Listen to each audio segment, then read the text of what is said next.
یہ جو خانہ کعبہ پر غلاف پڑتا ہے کالا، وہ عباسی خلیفہ ہی کی یادگار ہے۔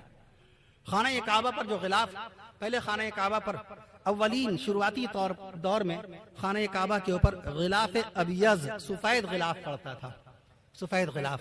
میں عرض کر دوں آپ سے، جس کو اسعد حمیری یمن کے بادشاہ نے ڈالا تھا۔ ایک صاحب کا سوال بھی تھا کہ کالا غلاف کب سے پڑھنا شروع ہوا، اس کا جواب سماعت فرما لیجئے۔ اسعد حمیری نے یمن کے بادشاہ نے خانہ کعبہ کے اوپر غلاف ڈالا۔ پہلے غلاف نہیں پڑتا تھا۔ خانہ کعبہ کی تعمیر حضرت آدم علیہ السلام سے لے کر آج تک باقاعدہ 13 مرتبہ ہو چکی ہے۔ یہ 13ویں مرتبہ خانہ کعبہ کی تعمیر ہے۔ 13ویں مرتبہ کب ہوئی تھی؟ آج سے تقریباً 450 سال پہلے ترکی خلیفہ سلطان مراد رحمت اللہ علیہ نے 450 سال پہلے خانہ کعبہ کی تعمیر فرمائی۔ یہ 13ویں مرتبہ تھی۔ پہلی مرتبہ تعمیر انسانی ہاتھوں سے جو تعمیر ہوئی، اللہ کے نبیوں میں سے سب سے پہلے نبی حضرت آدم علیہ السلام کے دست مبارک سے باقاعدہ تعمیر ہوئی، جیسا کہ علامہ ابن کثیر رحمت اللہ علیہ اور علامہ جلال الدین سیوطی رحمت اللہ علیہ نے 450 سال پہلے لکھا۔ علامہ ابن کثیر رحمت اللہ علیہ کا زمانہ 700 سال پہلے کا زمانہ ہے، 774 ہجری میں ان کا انتقال ہے، پونے 700 سال پہلے کا زمانہ ہے۔ اور علامہ سیوطی رحمت اللہ علیہ کا انتقال 911 ہجری میں ہوا ہے۔ معاملہ یہ نہیں ہے کہ یہاں پر کون علم السنین نوٹ کر رہا ہے، کون نوٹ نہیں کر رہا۔ ہمارے علماء کی شان میں آقا نے فرمایا ان العلماء ورثۃ الانبیاء، علماء نبیوں کے وارث ہیں۔ ہر مقام پر وہ علوم نبوت کا فیضان لٹاتے ہیں، گاؤں کے لوگ ہوں، قصبے کے لوگ ہوں، اور باقاعدہ بلاک کے لوگ ہوں، یا باقاعدہ میں عرض کروں قریے کے لوگ ہوں، موضع کے لوگ ہوں، یا کسی بھی علاقے کے انٹیریئر کے لوگ ہوں۔ حکم یہ ہے، اچھا کوئی اگر گاؤں کا آدمی یہاں پر بیٹھا، کوئی عالم دین نہ ہو، کوئی صاحب علم نہ ہو، تو ہم کیا نمازوں کو 5 وقت کے بجائے 4 وقت کی بتا دیں؟ ہم نمازوں کو 5 وقت کی بجائے 4 وقت کی بتا دیں؟ رمضان شریف کے روزے ہم بتا دیں کہ عید کے مہینے میں رمضان کے روزے فرض ہوں گے، حج بیت اللہ بقرعید کے مہینے میں نہیں، محرم الحرام کے مہینے میں ہوتا ہے، صرف اس لیے کہ ہمارے پاس دلیل نہیں ہے۔ ہمیں یہ کہنے کی اجازت ہوگی، ہر مقام پر علم دین کی روشنی میں بات کرنے کا حکم۔ یہی نہیں، دنیاوی باتیں بھی، آج دنیاوی باتوں میں ہم اس قدر کس بیانی سے، دروغ گوئی سے، غلط بیانی سے کام لیتے، جو سمجھ میں آیا۔ ممبر اسلام ہے، امت محمدیہ کی رہبری علماء اسلام کے ہاتھ میں ہے۔ علماء امت، میں عرض کر دوں، امت کے رہبر ہیں، علماء اسلام امت کے رہنما ہیں۔ ایک حدیث کی بنیاد پر رب ذوالجلال نے علماء کرام کو امت محمدیہ کا قیامت تک کے لیے باقاعدہ قائد بنا دیا، قیامت تک کے لیے۔ حکیم الاسلام قاری محمد طیب صاحب رحمت اللہ علیہ، جن کا انتقال ہوا 1983 میں، درویش برحق عالم اسلام، سادہ لوح سادہ مزاج اہل اللہ میں سے قاری محمد طیب صاحب رحمت اللہ علیہ، پیدائش 1897، قاری محمد طیب صاحب رحمت اللہ علیہ، انتقال 1983۔ میں عرض کر دوں آپ سے 17 جولائی 1983 میں عرض کر دوں آپ سے، جنہوں نے دارالعلوم دیوبند کی 55 سال خدمت اہتمام کا فریضہ انجام دیا، قاری محمد طیب صاحب رحمت اللہ علیہ۔ کون ہے قاری محمد طیب صاحب رحمت اللہ علیہ؟ دارالعلوم دیوبند کے بانی مبانی حضرت مولانا محمد قاسم صاحب نانوتوی رحمت اللہ علیہ کے قابل فخر فرزند یعنی آپ رحمت اللہ علیہ کے پوتے ہیں قاری محمد طیب صاحب رحمت اللہ علیہ۔ دارالعلوم دیوبند جس کی بنیاد پڑی تھی 155 سال پہلے 1283 ہجری میں، 15 محرم الحرام۔ اپنی پیدائش یاد ہے، اپنی بیوی کا برتھ ڈے یاد ہے، اپنے بچے کی پیدائش کی تاریخ یاد ہے، اماں کے انتقال کی تاریخ یاد ہے، لیکن اپنے دینی ادارے، تاریخی سرمائے سے متعلق ہماری معلومات بڑی مختصر ہیں۔ میں عرض کرتا ہوں آپ سے 1283 ہجری 15 محرم الحرام بروز پنجشنبہ جمعرات کے دن 30 مئی 1866، آج سے 155 سال پہلے شہر دیوبند میں درخت انار کے نیچے مولانا محمد قاسم صاحب نانوتوی رحمت اللہ علیہ نے باقاعدہ دارالعلوم دیوبند کی بنیاد ڈالی۔ اللہ کے حبیب صلی اللہ تعالی علیہ وسلم نے خواب میں آ کر کے بشارت دی تھی، خواب میں آ کے بشارت دی تھی۔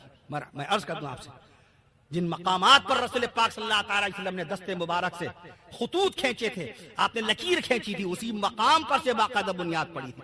اور بیداری کے بعد جب وہ دیکھی گئی لکیر تو نظر آ گئی حضرت جناب مولانا محمد رفیع صاحب رحمت اللہ علیہ، مولانا رفیع الدین صاحب رحمت اللہ علیہ کو، درویش برحق۔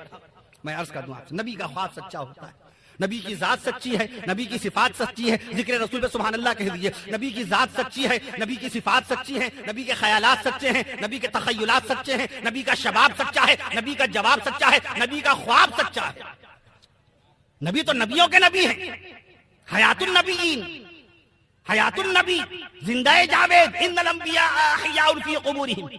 علماء دیوبند کا مسلمہ عقیدہ، علماء اہل سنت والجماعت کا یہ باقاعدہ کلام اللہ کی حقانیت اور حدیث مصطفیٰ کی صداقت سے سجا ہوا عقیدہ ہے. شیخ الاسلام مولانا حسین احمد مدنی رحمت اللہ علیہ سے لے کر قطب عالم مولانا رشید احمد گنگوہی رحمت اللہ علیہ تک، اور شیخ الہند مولانا محمود حسن رحمت اللہ علیہ سے لے کر حکیم الامت مولانا شف علی تھانوی رحمت اللہ علیہ تک، مولانا علی میاں رحمت اللہ علیہ سے لے کر علامہ سید سلیمان ندوی رحمت اللہ علیہ تک، اور شیخ الحدیث حضرت مولانا زکریا رحمت اللہ علیہ سے لے کر کے میں عرض کر دوں آپ سے حضرت مولانا قاری سید صدیق احمد صاحب باندوی رحمت اللہ علیہ تک، سب کا مسلمہ عقیدہ ہے کہ نبی زندہ اور نبی کی ذات زندہ، نبی زندہ اور نبی کی ذات زندہ. ان الانبیاء احیاء، اس میں کسی کا اختلاف نہیں. ان الانبیاء احیاء تک کسی کا اختلاف نہیں کہ انبیاء زندہ ہے. کہاں؟ فی قبورہم، اپنی اپنی قبروں میں زندہ ہے. فتاوی دارالعلوم دیوبند مفتی عبدالعزیز صاحب رحمۃ اللہ علیہ، فتاوی دارالعلوم دیوبند 1928 میں انتقال ان کا. عبد الخالق صاحب فتاوی دارالعلوم دیوبند ہمارے مفتیان دین جس کو پیش نظر رکھے فتویٰ پیش فرماتے ہیں. احناف کا کوئی عالم دین ایسا نہیں جو سامنے نہ رکھتا ہو. جیسے فتاوی محمودیہ کو اللہ نے شہرت دوام بخش دی، فتاوی رحیمیہ، فتاوی رحیمیہ، فتاوی محمودیہ، فتاوی رشیدیہ، فتاوی خلیلیہ، یہ ہمارا امداد الفتاوی حضرت تھانوی رحمۃ اللہ علیہ کی، یہ سب ایسی معتبر کتابیں ہیں جس کی بنیاد پہ فتویٰ دیتا ہے ہمارا عالم اسلام. اپنے پاس سے کوئی بات نہیں کہتا. میں عرض کر دوں آپ سے، اس میں لکھا وَنَبِيُّ اللَّهِ حَيٌّ، اور یہاں تو صلہ آ گیا، واو لگا دیا. سارے نبیوں کو زندہ بتایا آقا صلی اللہ تعالی علیہ وسلم نے، اور اس کے بعد میں پھر صاحب فتاوی دارالعلوم مفتی عبدالعزیز صاحب رحمت اللہ علیہ ایک اور باقاعدہ حدیث شریف نقل فرماتے ہیں وَنَبِيُّ اللَّهِ حَيٌّ، واو کے ساتھ بتا دیا کہ اور نبی زندہ ہے. پتہ یہ چلا کہ حضور پاک صلی اللہ تعالی علیہ وسلم کی بڑی خاص قسم کی، خاص الخاص قسم کی حیات جاویدانی ہے. شیخ الاسلام مولانا حسین احمد مدنی رحمت اللہ علیہ فرماتے ہیں کہ نبی کی جو طاقت و قوت اپنی حیات میں ہوتی ہے، توجہ فرمائیے سبحان اللہ کہہ دیجیے گا. عقیدے کی بات چل رہی ہے، نازک بحث آ گئی، نازک موضوع آ گیا، نازک بحث آ گئی، نازک موضوع آ گیا. علماء موجود ہیں، مفتیان دین موجود ہیں، مفسرین قرآن موجود ہیں، مدارس دینیہ کے محتممین موجود ہیں، منتظمین موجود ہیں، منصرمین موجود ہیں، ناظمین موجود ہیں، اور معاونین موجود ہیں، اور غلامان مصطفیٰ موجود ہیں، اور بعض بزرگ حضرات صوفیاء کرام موجود ہیں. میں عرض کر دوں آپ سے شیخ الاسلام دنیا میں نبی کی طاقت کے لیے امام ترمذی نے روایت نقل فرمائی ہے کہ ایک نبی کے اندر پیارے آقا صلی اللہ علیہ وسلم میں 4000 مردوں کی طاقت تھی. دنیا میں 4000 مردوں کے برابر طاقت تھی. سبحان اللہ کہہ دیجئے. ہمارے آقا صلی اللہ تعالی علیہ وسلم میں 4000 مردوں کی طاقت تھی اس دنیا میں. شیخ الاسلام مولانا حسین احمد مدنی رحمت اللہ علیہ نے تحقیق کر کے اس کے آگے ایک بات اور کہہ دی کہ نبی کی جو طاقت و قوت حیات میں ہوتی ہے، بعد وفات اس طاقت و قوت میں اللہ اور اضافہ کر دیتا ہے. سبحان اللہ. بعد وفات اس طاقت و قوت میں اور اضافہ کر دیتا ہے.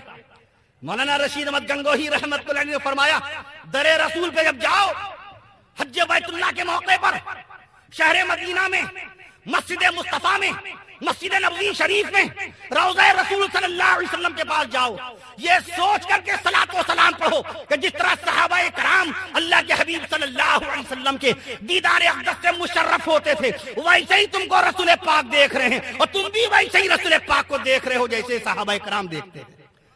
پڑھیے زبدۃ المناسک کس کی؟ قطب عالم کی. کون؟ مولانا رشید احمد گنگوہی رحمت اللہ علیہ.